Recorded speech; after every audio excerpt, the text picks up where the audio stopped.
Hey everybody, welcome to Active Self-Protection Extra and John's Briefs.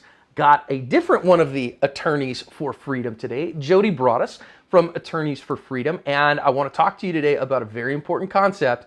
I've heard a lot of discussion, especially in light of George Floyd's killing, about qualified immunity.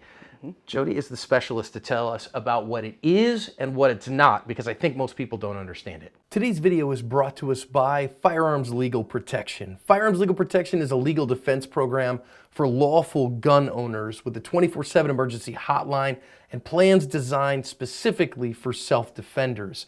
They are offering a discount on their plan to Ask fans, so hit the link in the description for that. That is right. Qualified immunity is it's a fiction created by the Supreme Court.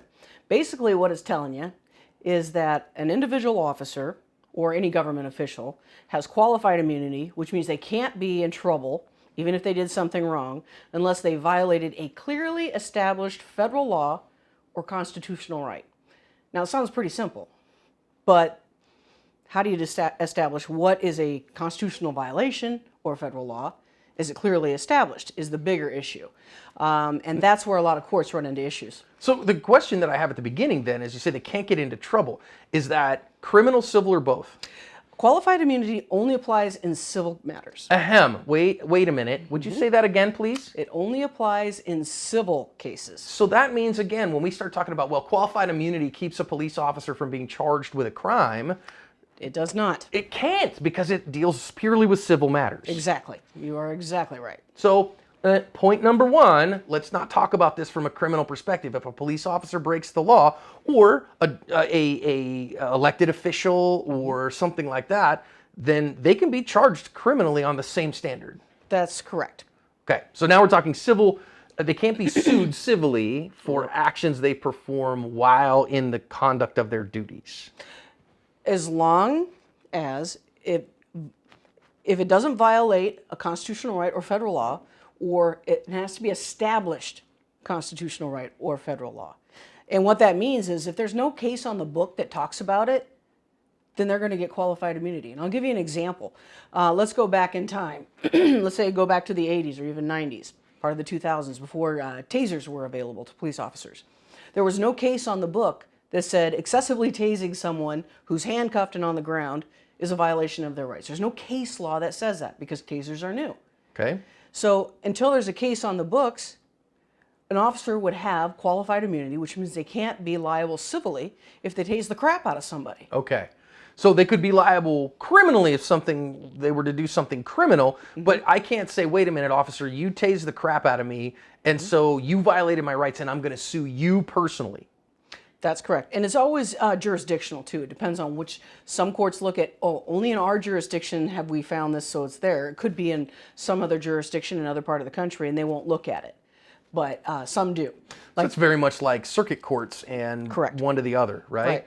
Now, if let's just say an officer did something egregious, but it didn't violate a known constitutional principle, and they have qualified immunity, does that keep me as a private citizen from going after the city who is employing them? Well, the cities have a different standard. The qualified immunity does not apply to the city.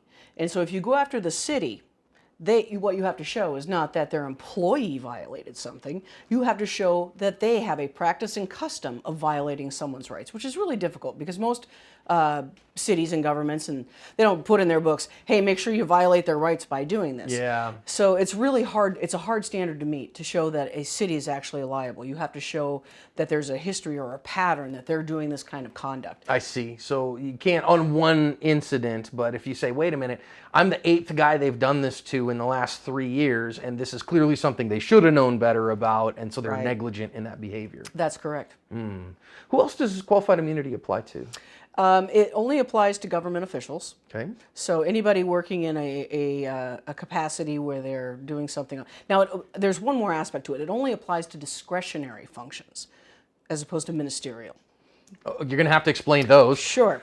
Discretionary function, a prime example of that is an officer is going in and they're determining whether they're going to arrest someone. They have discretion on how they do it and what they're doing. So when they're using their own discretion on how something's going to be done, then qualified immunity may apply. But if it's something that everybody has to do, for example, filling out your reports, which you have to do, That's ministerial more than it is a discretionary I function. see.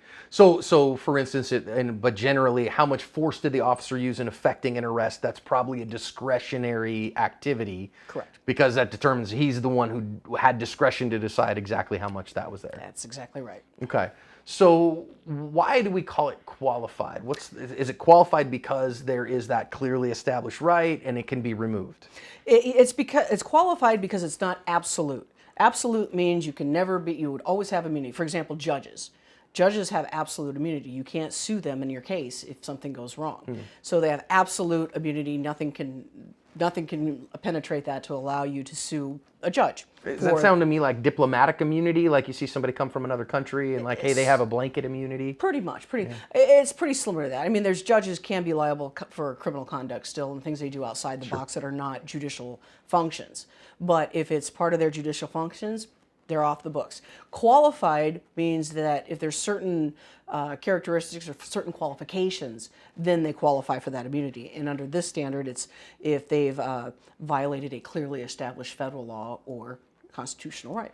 And so that's where I think, is this where we see when, police misconduct happens or perceived police misconduct, and then they start talking about civil rights violations? Oh, we're going to go back and look at civil rights violations. Really what they're talking about is we're looking to see whether the officer should have qualified immunity here. And if not, we'll go after the officer individually for their conduct. Right. And they really look at it in a two-part context. First of all, you have to, was there a constitutional violation or was there a violation of federal law? That's the first step that you have to look at. And sounds like it'd be pretty easy. You got a constitution, does it violate it or not? But there's still a lot of questions because the Constitution doesn't put all the details in. It provides the framework. So you have to first of all figure, is there a violation of a civil right or clearly established federal law? Then you have to go to the next step. Is it clearly established? Is there some kind of legal precedent? And that's where things have kind of turned into a slippery slope with the Supreme Court. Because initially, I think they were just, it's a discretionary function, clearly established means, oh yeah, pretty much everybody knows it. But now it's gone down a slippery slope where it goes, okay, if it's not written in the books, it's not clearly established. And which is why right now the Supreme Court is considering whether it's going to reevaluate that. I think this Thursday they're supposed to decide whether they're going to actually hear some of these cases that are pending, which are kind of interesting. For example, one of them is a dog biting somebody who's on the ground already. Is there a clearly established violate somebody's civil rights? Stick a dog on somebody by a police officer would seem like it. Seems to me it'd be clearly established you can't sick your dog on somebody. Yeah. But if there's not something in the books, which it apparently wasn't in that jurisdiction, so the qualified immunity applied and the officers were held not liable, which is why it's up on appeal.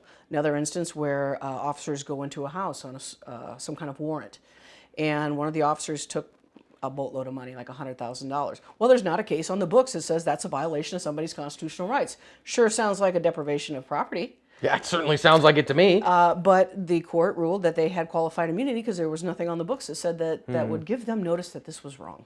Well, and certainly that's up to the Supreme Court or the circuit courts in the beginning to say, wait, how broad is this protection? Exactly. And maybe it should be a little narrower. And I was reading some interesting stuff on Judge Gorsuch and his views on it and how broad. And it's made me actually, I'm not really a law and order guy so much. I'm more a libertarian in that live and let live of like, no, I want narrower, not wider, Right.